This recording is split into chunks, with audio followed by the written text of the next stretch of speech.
Om Shri Sai Ram. Welcome to the session 2, Indus Valley Civilization.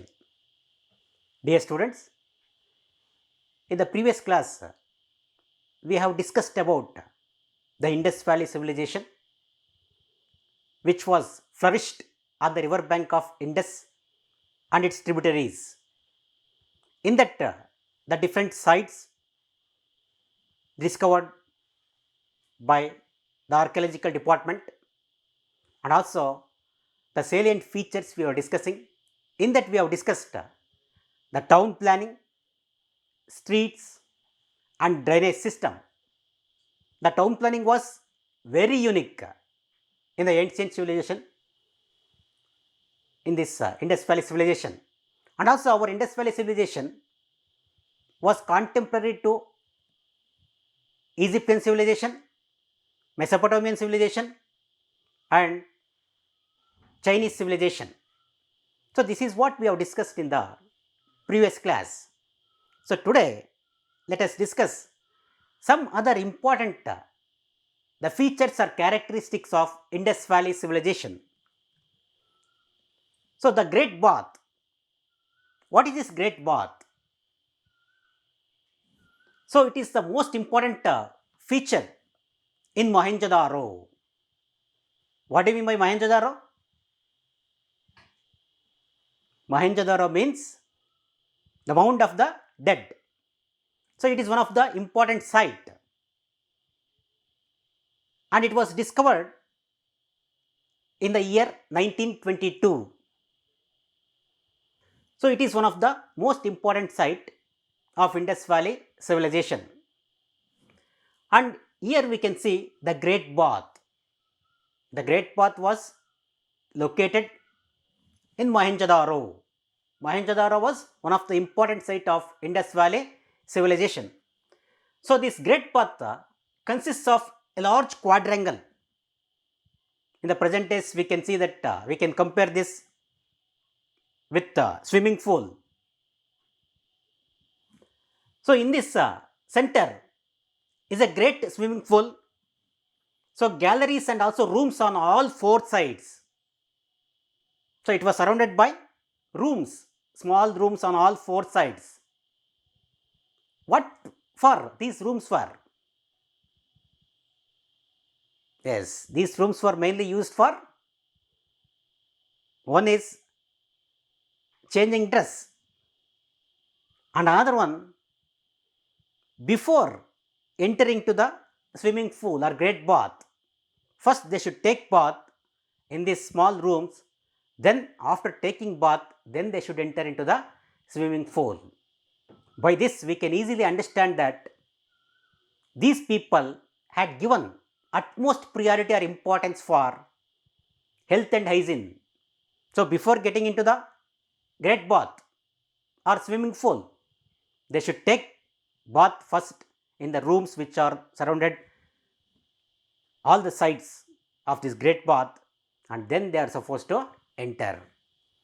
So, hot water bath in some rooms also were provided. The small rooms which were surrounded the great bath, in that some of the rooms were also had the facility of hot water. So, we can understand the people what development and civilized they made the provisions of hot water in some of the rooms. Before entering to the swimming pool or great bath, first they should take bath in the rooms and then they are supposed to enter, which shows they had given the importance for health and hygiene. So, great swimming pool, it was 39 feet long and 23 feet wide and 8 feet deep. So, 39 feet long length of the swimming pool was 39 feet and 23 feet width and deep of that depth of that was 8 feet. 8 feet depth and width was 23 feet and length was 39 feet. Like the streets were very straight and also streets from varies from 13 feet to 34 feet width, the roads. or streets of the Indus Valley civilization. Like that, this great bath, 39 feet length and 29 feet width and depth of that 8 feet. So, this was the measurement of the great bath which was found in Mohenjo-daro. Mohenjo-daro means Mound of the Dead, one of the important site of Indus Valley civilization, discovered in the year 1922, and here the great bath was found. This great bath mainly surrounded by small rooms. These rooms mainly used for two purposes.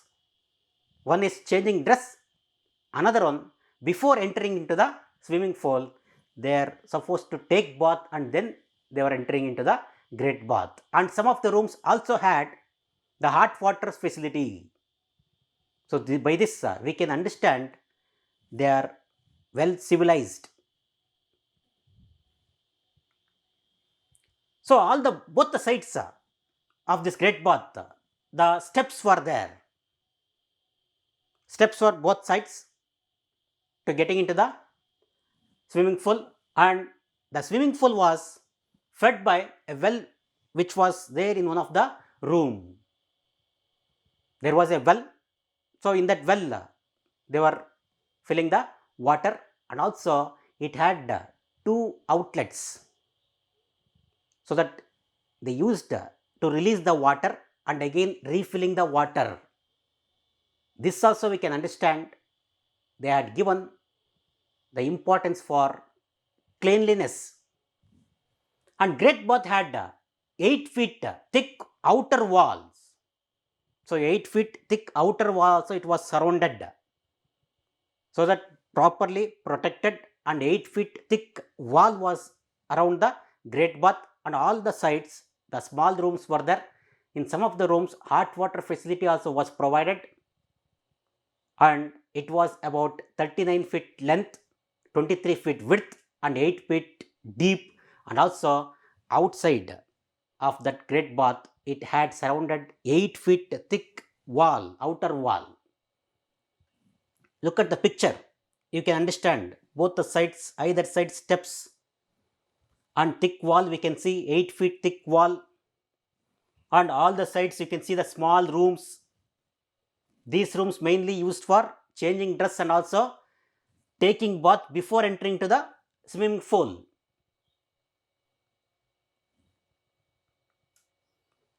And these are some more pictures how this great bath looks.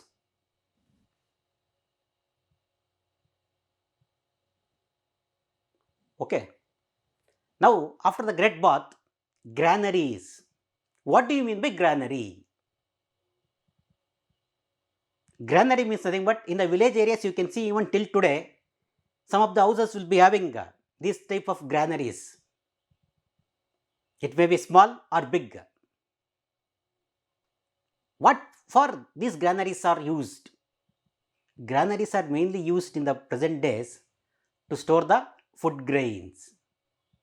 So, what these granaries of Indus Valley civilization? So, they are the largest buildings in Mohenjo-daro, one of the most important site of Indus Valley civilization. Great bath also was located at Mohenjo-daro, and these granaries also were found in Mohenjo-daro. So, it is 45.71 meters long and also 15.23 meters wide, very big, 45.71 meters length and 15.23 meters width of that granary. So, in Harappa, the base for 2 rows of 6 granaries are also found. So, in Harappa and Mohenjo-daro, in Mohenjo-daro mainly the largest building called as granary was found. It was about 45.71 meters long and also 15.23 meters width, and also some of the other granaries also were found in Harappa. It is also one of the most important site of Indus Valley civilization, which was discovered in the year 1921. So, granaries safely stored the grains. These granaries are used for storing the food grains. By this we can understand the people were producing or growing surplus of production. There was a surplus of production, more crops they were growing. So, the remaining excess surplus of production was stored in the granaries. So, this was mainly used during the calamities time. Even now in the present days, Food Corporation of India, FCI, the Food Corporation of India purchases food grains from the farmers and stores in the granaries and will be supplied or distributed through public distribution system, PDS. So, likewise, similar to that, in Indus Valley civilization, they had granaries. These granaries are large storing buildings to store the food grains. So, this one here safely store the food grains they were used and probably collected as revenue or storehouse to be used in emergencies. There was a municipal administration, what we understood, because in the interval of roads or streets, they placed the dustbins and lamp poles are also were found. This shows that they had some municipal type of administration.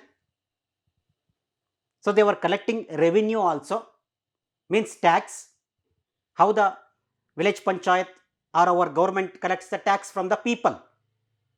In the similar way, they used to collect the taxes from the people, the taxes in the form of kinds, the crops they produced. This revenue was stored in these granaries and which was used in the emergencies during the calamities.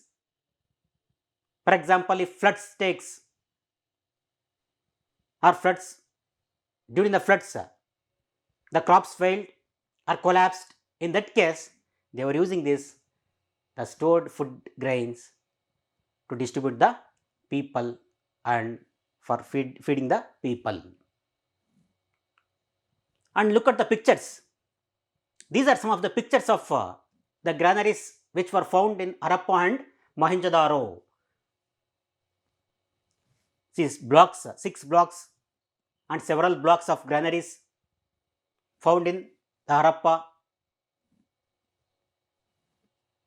So, these are all the some pictures of granaries which found in Harappa and Mohenjo-daro. Next is building or houses.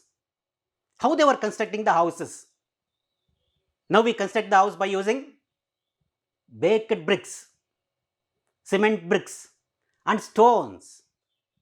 These people were also constructing the houses by using the baked bricks, means burnt bricks, and they constructed multi-story buildings.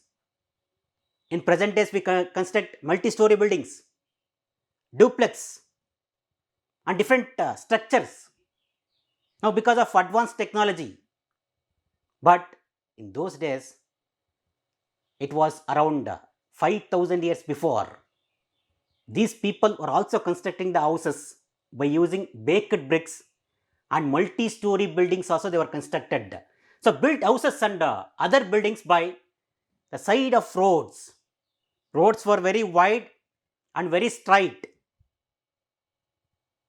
from 13 to 34 feet width roads. The houses were built on either sides of the roads. They built the houses both the sides of the roads, and they built terraced houses of burnt bricks. Terraced houses, multi-story buildings by using the burnt bricks. And houses had 2 or more rooms. 1 bedroom house, 2 bedrooms house, 3 bedrooms house, like that you have seen in the advertisement.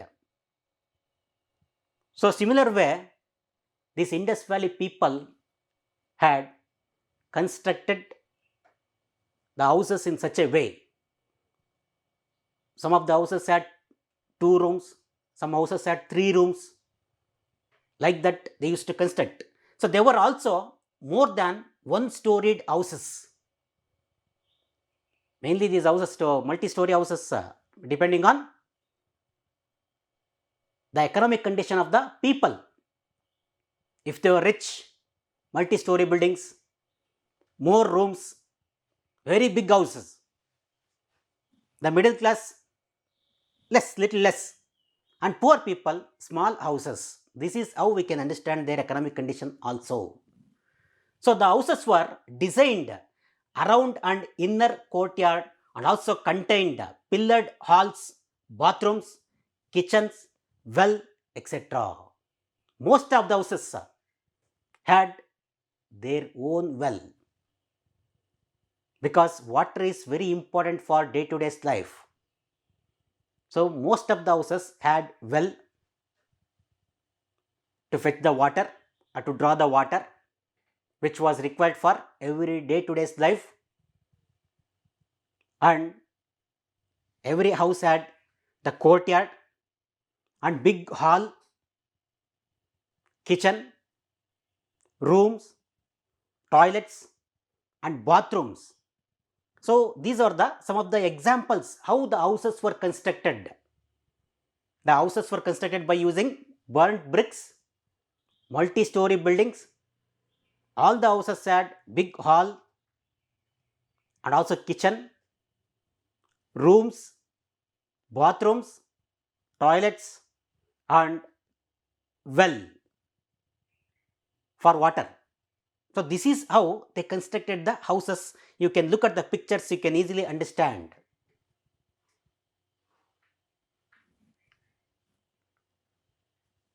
These are some more pictures. See, multi-story buildings. Both pictures you can see that multi-story buildings, like in the present days duplex we can say, and different floors, first floor, second floor. So this is how they constructed the houses on either side of the roads. Roads were streets were very wide. Houses were built on both the sides of the roads, and they used baked bricks, multi-story buildings, and all the houses had several rooms, kitchen, bathroom and well. This is how they built the houses. Next is water supply system.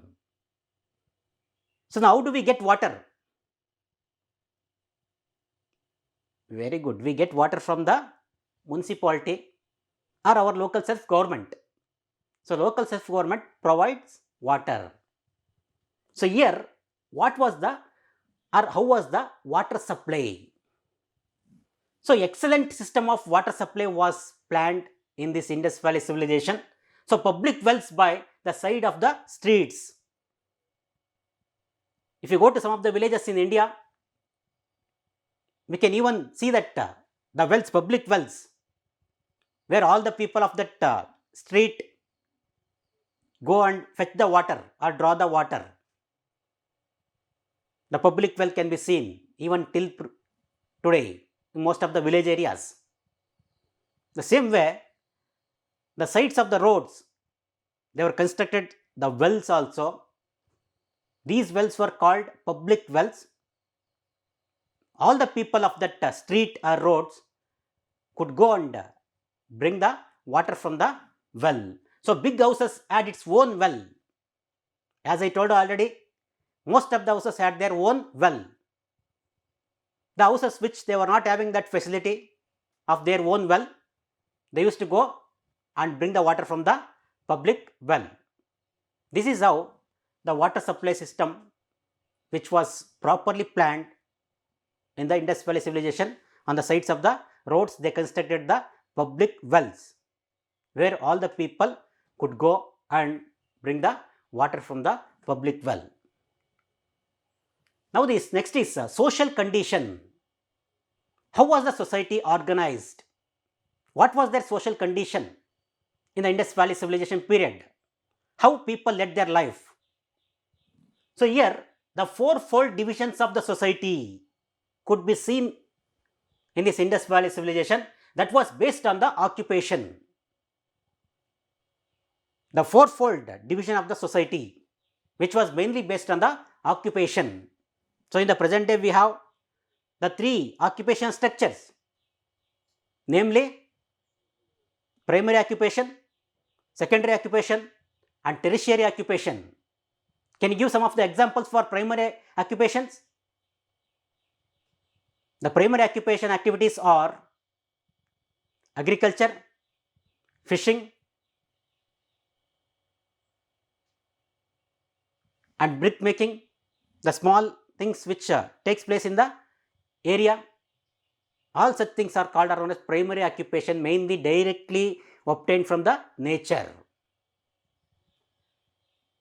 By using them, if we change the production, that comes under the secondary occupation. Industries, so for example, clothes made up of cotton. Producing cotton is a primary activity and producing cloth is a secondary activity. And next is tertiary activity, which support for these both, means transportation, communication, banking. Such things are called or known as tertiary occupation. So, here the mainly society was divided into 4 divisions on the basis of the occupation. So, one is learned class, the people who are preaching, and next is warriors who are protecting the cities, and traders, one used to have the trade, means supplying the goods from one place to another place, and workers who are helping for all these 3 categories. Like this, on the basis of the occupation, the society was divided into learned class, those who are preaching,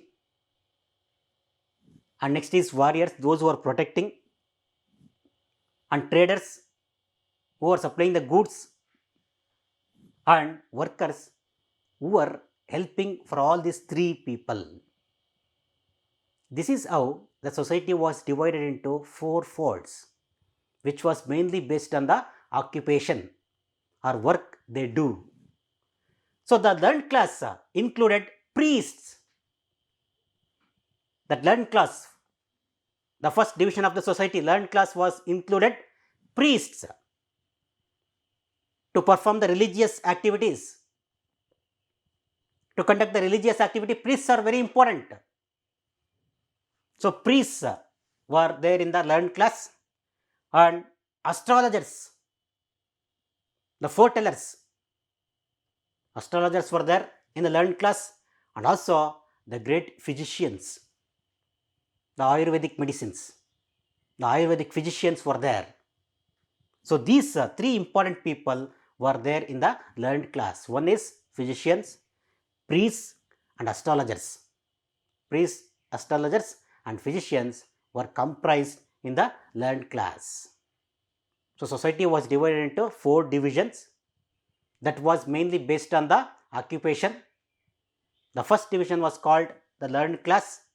The learned class consisted of these 3 important categories of people: priests, astrologers, and physicians.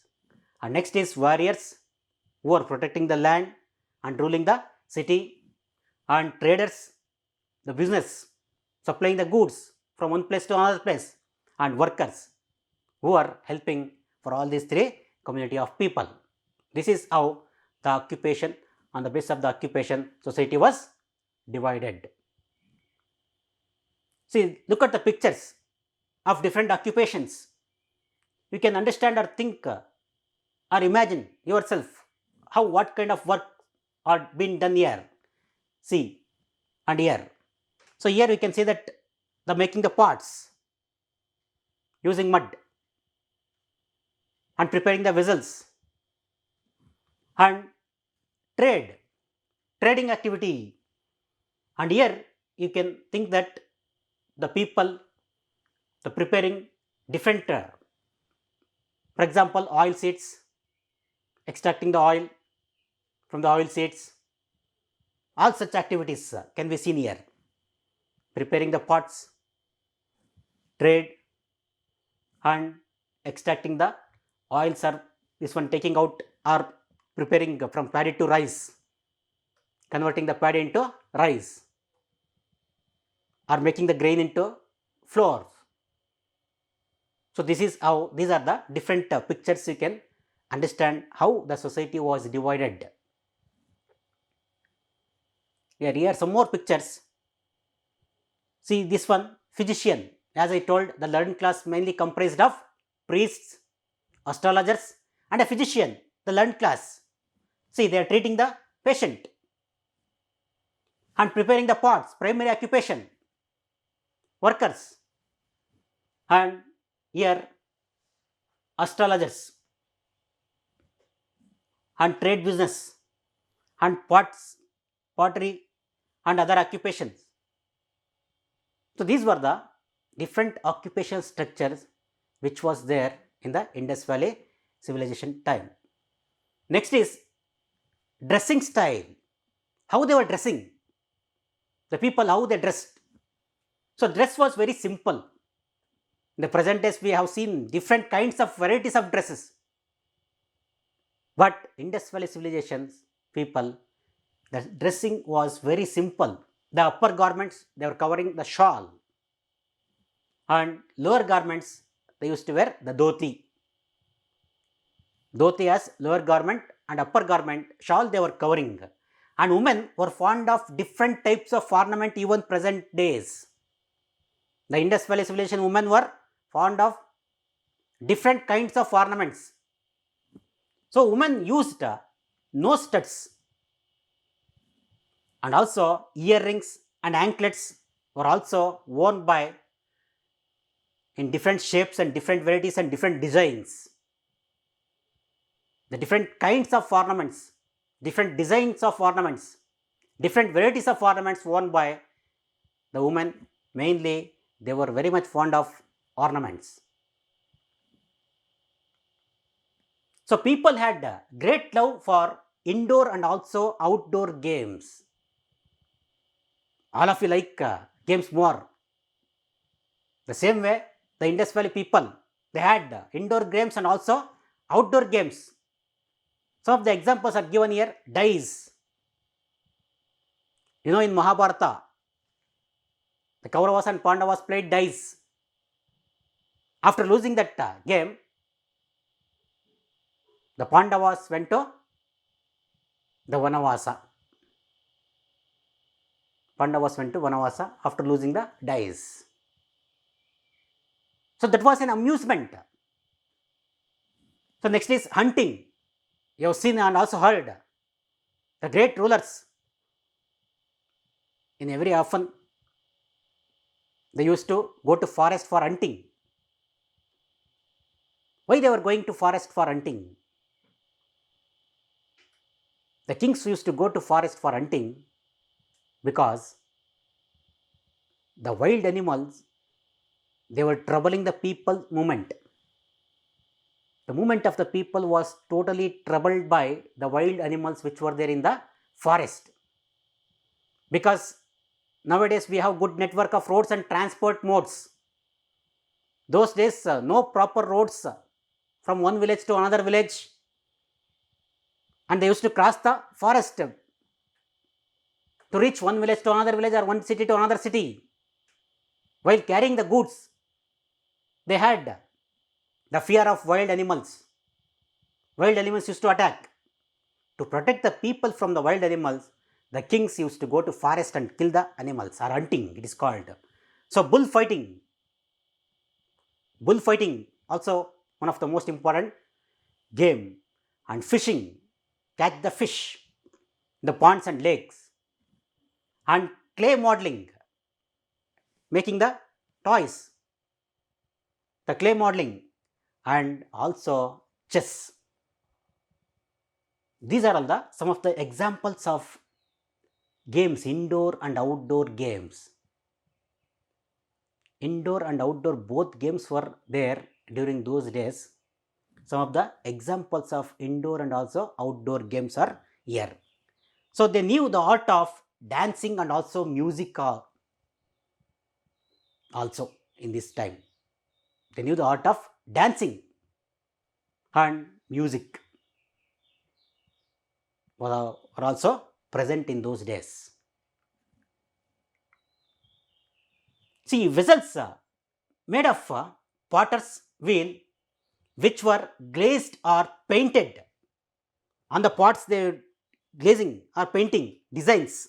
Some designs were also made. So look at the picture. They are preparing the pots by using the potter's wheel. Wheel, rotating the wheels and making the pots, shape, different shapes they used to give, and paintings on that. So different paintings and carvings also done on the pots, different designs. And vessels of copper, bronze, silver were also used during this period. Chalcolithic period. In the previous chapter, we have discussed the Chalcolithic period, Copper Stone Age period. Chalco means copper. So copper was the first metal to be used by the man. So mixing with zinc and tin, bronze, and also they found silver by baking the soil. In the soil only all these metals are found. How they got that different metals? While baking or burning the soil or making the soil into the proper this one, they found some of the metals which were found in the earth. So this is how they learnt the technique of the copper, bronze, silver were also used to prepare the vessels. The copper vessels, bronze vessels, even till today we have in the village areas, our grandparents were using the copper vessels, bronze vessels, and even till present days we use the silver cups and silver plates and all these things we use. So these were the some important vessels which were used in the Indus Valley civilization period. So now the economic condition. After discussing the social condition was means society was divided into 4 divisions, which was mainly based on the occupation. The learned class, warriors, and traders, then workers. So here economic condition. How was the economic condition of the Indus Valley civilization? So agriculture was the main occupation, and also they were having the cattle rearing and dairy farming. Along with the agriculture, cattle rearing means mixed farming it is called, and dairy farming. Rearing the cattle for the purpose of milk and meat. They keep the cows for milk, sheep and goat for meat. Different purpose they used to keep. So this is how the agriculture was the major occupation. It was followed by the cattle rearing and dairy farming. The milk products, cheese, butter, ghee. This is how they used to have. And this was developed abundantly. The wheat, barley, peas, sesame and cotton was grown in large scale. The wheat was one of the most important crop which was grown in that period, and also barley, peas, sesame and cotton. These were the some important crops which were grown during those days. And domesticated animals like in the cattle rearing, buffaloes,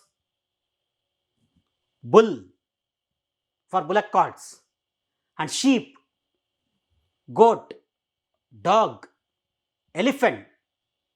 Through elephants they used to do some of the work, and also in the to protect the land also they were using elephants and camel. So these were the animals they were domesticated. The buffaloes, bull, sheep, goat, dog, elephant, camel. So these were some of the examples which Indus Valley civilization people were domesticated.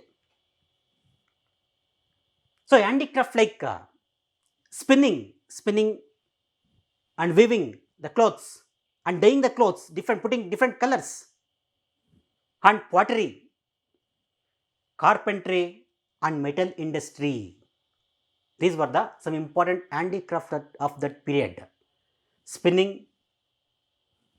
weaving the clothes, dyeing, putting different colors to the clothes, pottery, carpentry, and metal industry using copper, bronze, and silver, preparing different kinds of vessels was the different things were also used during the Indus Valley civilization. So they knew the use of weights and also measures. Weights and measures. Now we have grams, kilograms, quintal, tons. So like that, they were also measuring the products or goods. The weights and measures also they were knowing. And a shell scale at Mohenjo-daro and also a bronze scale at Harappa have been discovered. This shows that these important scales which they discovered, these scales say about the information of weights and measures. They were measuring the goods, they were measuring the commodities or items, their products, and they developed the internal and also external trade. They were trading internal inside the city and also city to another city, external trade. The people used to have trade inside the city or village and also one village to another village or one city to another city. That is called external trade. And also main centers of trade they have given here: Harappa, Lothal, Kalibangan, Rupar and Surkotada and Chinudaro. And also it is called Chanudaro. It is called the Chanudaro, Lothal, Kalibangan, Rupar and Harappa. These were the some important trade centers. Now we can say that Bangalore, Mumbai, Delhi, Kolkata and Surat and different cities of trade in the present days. In those days, these were the important cities: Chanudaro, Kalibangan, Lothal, Rupar, Mohenjo-daro, Harappa. These were the some important trading centers of this period. So trading activity through barter system. What do you mean by barter system? Barter system means exchanging one goods to another good. Exchanging goods to another goods. Now we have the currency. We can easily purchase the goods by paying currency. But those days, the trade activity was taken place by barter system, means exchanging goods with another goods. So for example, if you are growing more ragi or more wheat, if another person having the more different things, vegetables, then exchanging the vegetables into wheat or another food grains. So this was called or known as the barter system. So trade activity was taken place by the barter system. So export and import. What are the important materials they were importing and they were exporting? So some of the important export items: ivory, gold, beads, timber. They were exporting into other places. And import the precious stones. The taking or receiving the precious stones from other cities or other areas, and copper and tin. So these were the some important import items. They were importing copper, tin and precious stones. The export items were ivory, gold, some beads and timber. So bullock carts, donkeys, elephants, camels were also used for road transportation, means carrying the goods, carrying the weights, camels on back of the camels. So these were the used for road transportation to carry the goods from one place to another place. Bullock carts, the buffaloes, donkeys, elephants and camels were used for road transportation during those days. So religious condition. How was the religious condition of this period? Already we know that society was mainly based on the occupation. The first important division of the society was learned class. Learned class consists of priests, astrologers, and physicians. So, here religious activity or religious condition. So, Mother Goddess was the chief deity of that period. Mother Goddess.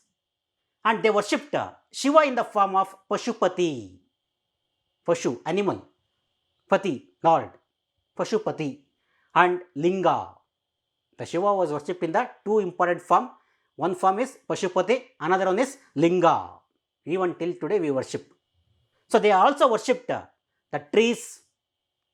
Now we worship different trees. People tree, banyan tree, and different neem trees, and different trees even till today we are worshipping. They are also worshipping different trees, different animals. We worship cows and birds. They used to worship different birds and serpents, and also they are feared for demons. All these things are mainly what we have present is a religious condition. All these conditions mainly trace it back from the ancient times. Even till now we are following the some of them are followed even till today. These were the some important they worshipped the trees, animals, birds, serpents, and they feared for demons. So, such a wonderful civilization which was developed in all fields. How this civilization came to an end?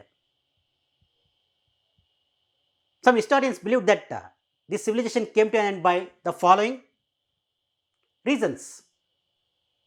The first one is the rivers must have changed their course and ruined the cities. The course of the river might have changed, washed away. The city was washed away by the rivers. The civilization might have come to an end by the action of the river. The rivers might have washed away the cities. Second one is continuous flood. Continuous flood, overflow of river, Indus and its tributaries, that led to the erosion of soil and destruction of life. Soil erosion might have taken place and cities might have collapsed. That is how the civilization might have come to an end. The third is the spread of epidemics. Now you know epidemics, how it spreads, pandemic, epidemics and pandemics, how it spreads. Very difficult to avoid. Like that epidemics, they wiped out the population. You heard in the present days how this coronavirus, the pandemic, wiping out the population of different countries. This is how the spread of epidemics, the cholera and different epidemics, plague. And next is the decreased rainfall turned the land into deserts. Because of lack of rainfall, the land might have changed into deserts.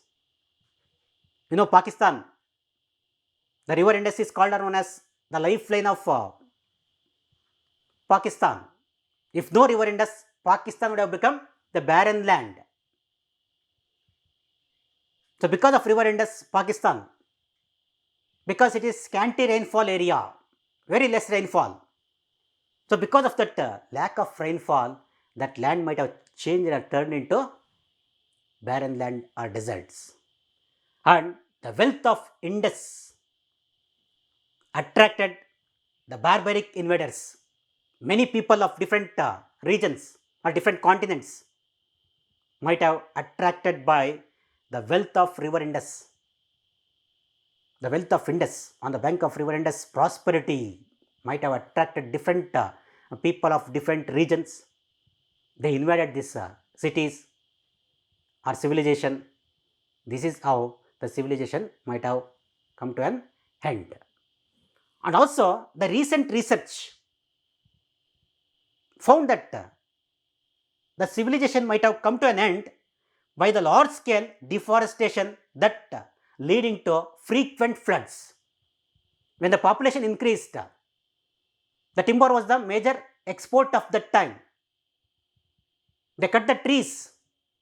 Due to the deforestation, the frequent flood might have taken place. That flood might have washed away the cities. And also the consequent ecological imbalance.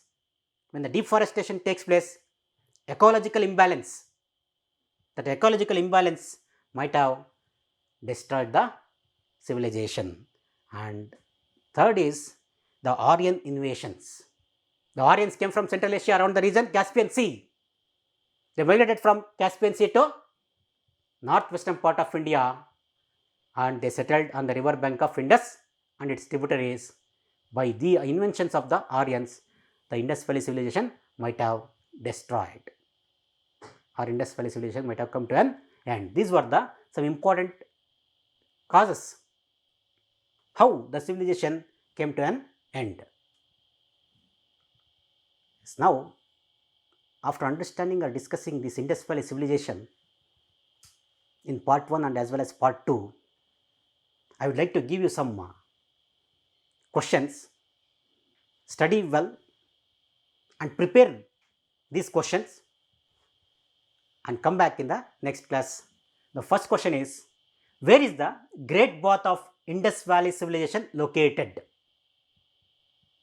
The Great Bath, 39 feet length, 23 feet width and 8 feet deep. Such a great bath, and all the sides surrounded by rooms, and some rooms had the hot water facility also. The steps were either sides and outer wall was constructed by baked bricks 8 feet. So, this was the great bath where it was located. And mention the important deity of Indus people. They worshipped different, mainly the goddess, and different forms they worshipped. So, mention the important deity of Indus people and mention any two imports of Indus people. They had internal trade and external trade. Some items they export and some items were importing items also were there. So, mention any two imports of Indus people. And fourth is, explain the town planning of Indus Valley civilization. How was the town planning? How they built the buildings? How was the streets and roads? How was the drainage system? So, altogether you need to explain here, explain the town planning system of Indus Valley civilization. So, these are the questions. Prepare well and come back. Let us meet in the next session. So, thank you. Sai Ram.